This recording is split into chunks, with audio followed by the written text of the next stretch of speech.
नमस्कार दोस्तों, स्वागत है आप सभी का हमारे इस YouTube चैनल पर। आज की इस प्रस्तुति में हम एक कहानी के माध्यम से पंचकोशों के बारे में जानेंगे। हजारों साल पहले एक जंगल के बीच में एक सुंदर आश्रम में एक विद्वान गुरु रहते थे। उनके कई प्रतिभाशाली शिष्यों में शायद सबसे प्रतिभाशाली उनका अपना बेटा था।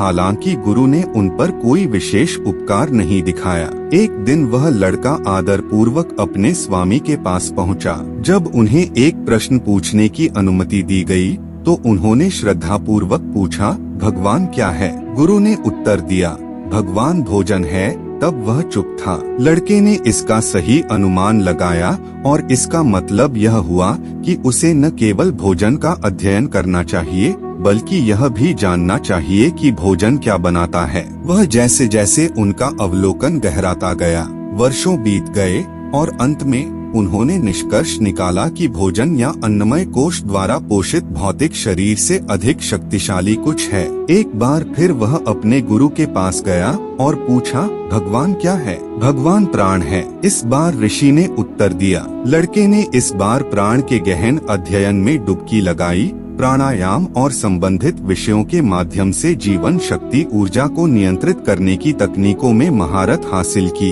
लेकिन कुछ साल बाद उन्होंने महसूस किया कि कुछ और है जो श्वास या प्राणायाम कोश के माध्यम से ऊर्जा को नियंत्रित करता है। एक बार फिर वह अपने गुरु के पास गया और श्रद्धा पूर्वक अपने प्रश्न को दोहराया, ब्रह्मा क्या है? ईश्वर मन है, गुरु ने कहा, और एक बार फिर अपने ध्यान आनंद की गहराई में डूब गए। अपनी प्रतिभा पर खरा उतरते हुए शिष्य ने एक क्षण भी व्यर्थ नहीं गवाया। वह ध्यान के माध्यम से मन और चेतना के गहन अनुभव में डूब गया। मन की व्यवस्थाओं को शांत करते हुए उन्होंने महसूस किया कि मन या मनोमय कोश से भी सूक्ष्म कुछ है। इसलिए उसने अपने आप को एक बार फिर उस सर्वोत्तम को प्राप्त करने के लिए तैयार किया जो गुरु को देना था। उन्होंने एक बार फिर पूछा, भगवान क्या है? भगवान बुद्धि है। यह अगला संदेश था जो उन्हें गुरु से प्राप्त हुआ था। इस समय तक वह सहज ज्ञान युक्त धारणा की गहराई में उतरने में सक्षम था। उन्होंने विज्ञानमय कोश के रहस्यों को सुलझाना शुरू किया,